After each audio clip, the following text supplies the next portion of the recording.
Hello? Hello, Stuart. That's a surprise. I wasn't expecting the new chairman of Sunderland to ring. Yeah, you still game to come on the podcast? Yeah? What time? About 5. Alright, do you know where it is? I can send you the postcode, that helps. But I suppose if you don't know where it is, I suppose I could pick you up if you wanted. Well, you want picked up? I suppose. I've only got a little red Seat Ibiza. Yeah? Cool. Alright, I'll see you at 5 o'clock then. See you then. So yesterday was a funny kind of day, really. So I woke up at 8 o'clock. I got a text off Gav, the manager of Roker Rapport, being like, Stuart wants to do the podcast today. Will you give him a ring? I was like, oh, that's a bit much for 8 o'clock in the morning. So I rang Stuart. No answer. I was like, damn. And then I sort of waited patiently at my phone for the rest of the day, went up, made sure to get a studio booked, and by 3 o'clock I still hadn't heard anything from Stuart yet, and I was beginning to get a little bit worried. And then I got a phone call, which you saw an enactment for before, and he came on. We picked him up at 5 o'clock. He got on my Seat Ibiza. We were just about to leave, and then Charlie Melvith, his co-partner, or co-owner, I suppose, he gets in the car. Stuart gets in the car. Charlie was going to get in the car, and Stuart was like, oh no, just leave without him. And I'm like, really? Just leave without your corner? I was like, yeah, I don't mind. I don't like him anyway. And I was like, right, okay. The moment that sort of stuck in my mind was I asked him, how does it feel to own this? And I was pointing out, obviously, the state of my light, and he was just, he was like, it's not really sunk in, he sort of struggled to put it into words. So it was a weird day. Then the podcast happened, and I think I've been sort of overwhelmed with the reception. I think all of us at Roker Report have been overwhelmed with the reception of it, and I think we managed to ask all the important questions. I think the only question we didn't really ask was about kits, but that was merely just time constraints. I had them for an hour. We had Netflix come in, which was bizarre as well. So that means also I'll be like on par with Meghan Markle and all them who do Suits, and you can tell I'm watching Suits because that's the one I keep referencing. So yeah, it was a bonkers day. Moving ahead, we now look at the Sunderland situation with Martin Bain. He's now gone. That was no great surprise. I think we all expected Martin Bain to be gone, and that's done. That's a loose end. That's tied up. Stuart and Charlie were both very keen to put across the fact that Ellis was tying up the loose ends, and I think this was a loose end that needed tied up for them. So I think that's good news for Sunderland. I think Martin Bain, he had a hard job, but he didn't do a great job of it. He took a team from the Premier League to League One.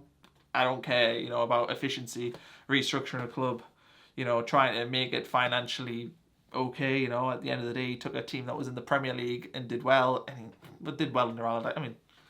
We didn't really do very well. Did well, okay under Allardyce. He came in, and the club went just down the toilet from there. And Martin Bain's going to have to take a lot of the blame and the criticism for that, really. I think a new manager is going to be in order. Personally, we were told yesterday there was 3 candidates. Chris Coleman's number 3, I think. So I think he's going to be more... they might have a conversation with him. I'm not sure. I don't think that will go anywhere. I think Chris Coleman... It was unfortunate for him. It was an unfortunate situation for him, to be brutally honest. He was dealt a pretty bad hand, and he tried to deal with it. We didn't do great. Got relegated. He didn't exactly change the results that positively. We won a few more games, but we lost far more than what we did under Simon Grayson, so it wasn't great. And so I don't think it's going to be him. Maybe rumours of Mick McCarthy. Personally, I'd be in favour. People are talking about Roy Keane. Don't think Roy Keane's the answer. There's other managers out there who I don't think have got necessarily the experience that we're looking for. And I think, if I'm being brutally honest, we need somebody who knows how to manage a team out of this division. And it probably wouldn't be a popular appointment with some, but, I look at what Paul Lambert did with Nottingham. I'm joking, I don't really want Paul Lambert. But, in all seriousness, we need a manager with experience of this level.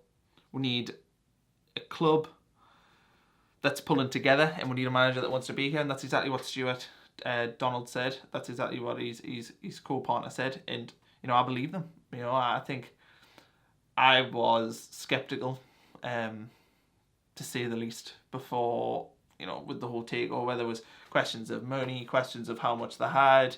Was it going to be a firm that was just going to buy it and flip it? Was it going to be a firm that, you know, asset stripped it? There was all these sort of questions, and I think we can all breathe a sigh of relief. It does not look like that is the case. It looks like Stuart is going to be a man who has the club at his heart. I think he certainly understands the task. He certainly, I think he believes in the ambition of the fans. I think he believes in the potential of the club. I love them, you know, discussing the fact that this ground, this stadium, you know, if you get it right, and it's not been right here properly for 20 years. You know, I know I had brief periods with Roy Keane, and well, I suppose we had that little period with Roy Keane, and that was it. But, you know, there hasn't been that togetherness since Peter Reid was here between fan and club, and I think that that's what they're striving to do. You know, it's going to be interesting. I'll be brutally honest, I had not renewed my season ticket. I was sort of embarrassed to reveal that beforehand, but I will be renewing it now. They've sold me on it. I'm in. As a club and as fans, you know, we need to unite together, and I think that's the message that I certainly got yesterday, was a one of unification, a one of working together. We've got the largest budget that League One's ever seen, or that's certainly what we've been told. That's a good thing. You know, I don't know how much that would be, but I think it'll be in the region of, you know, 5 to 10 million. I think there will be some signings, players coming here that you wouldn't expect to be coming at this level, but they'll be coming to play for Sunderland Football Club. It's a big football club, biggest football club to ever play at this level. Certainly in the modern era, probably since we were last in it, or Aston Villa were in it, you know, donkeys years ago. Players at this level want to sign for this club. It's been a crazy week, and I think it's been a crazy, for Roker Report, it's been bonkers. You know, we were able to unveil the information on Friday. We had an idea that he was going to come on the podcast maybe a week beforehand, and it feels like the era of shit is actually, you know, it feels like it might be over. And it's been 10 years of struggle, 10 years with fans, where false hope, false promises, you know, managers who weren't right, managers who blame everyone but themselves, players who blame everyone but themselves. Now there's accountability at this football club. You know, there's going to be a system in place whereby there is no hiding.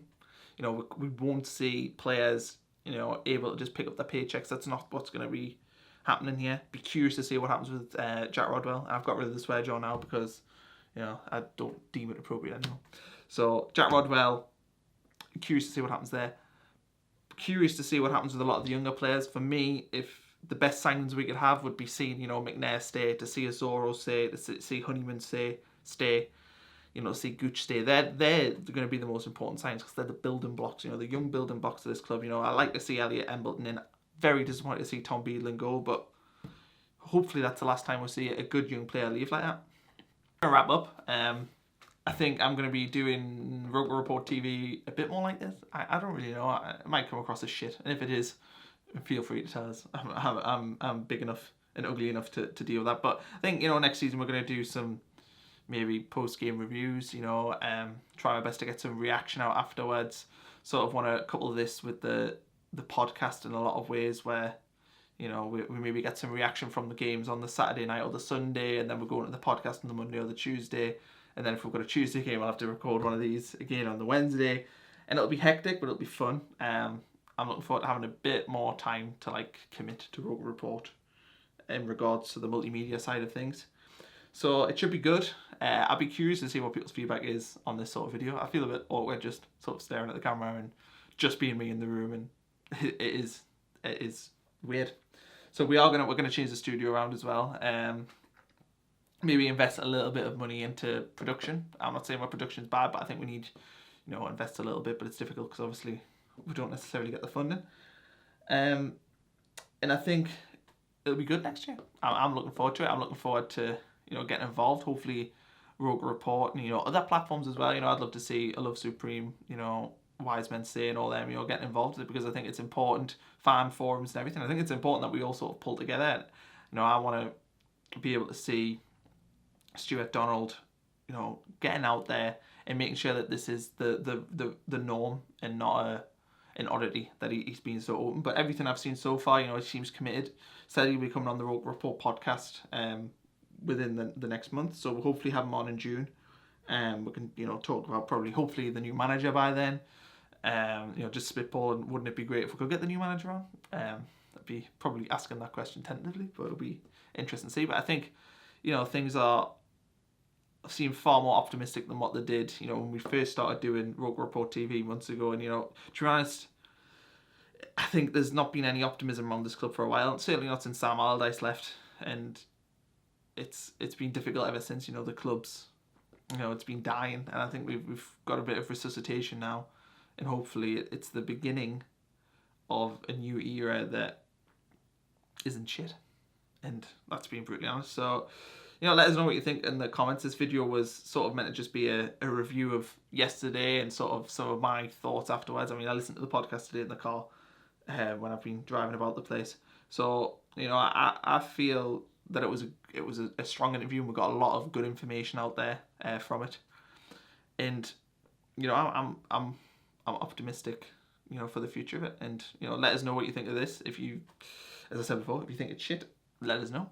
If you think it's good, I'll continue doing it. If you've got any constructive criticism, I'll be happy to take it on board. If you want to change the set, or if you think maybe it should be a 2-person job, or if you think, we should mix it 1-person, 2-person, 3-person, let us know. And yeah, that's pretty much that for me. Like the video if you like it, and subscribe if you haven't subscribed. All our podcasts come on here. We have the extra podcast as well in the season, which will be very, very good next year, because if you're like me, you'll know absolutely nothing about other League One teams. Like, my knowledge only really stretches to the Championship, and I know that sounds bad, but I'll be brutally honest, it does. When I play on Football Manager, sometimes I do delve into the lower levels. I've taken over League 2 teams before, but to be honest, it's guesswork, I'll be honest, because I play with regens. So next year, I'm looking forward to them extra podcasts. I think they're going to be great. We're going to learn about all these clubs. What do you know about Rochdale? I don't know much about Rochdale, apart from they've got a striker called Ian Henderson, I think. So, yeah, it's going to be great. There's going to be loads of content coming up next season. I'm looking forward to sort of preparing it, and that's my lot. I hope you enjoyed the podcast yesterday. I hope you enjoyed this video, and I'm sorry if there wasn't as much analysis as you wanted, but I kind of wanted to put this out there as a platform for you to tell us what you wanted us to do. So yeah, that's me done, and I'll see you in a bit.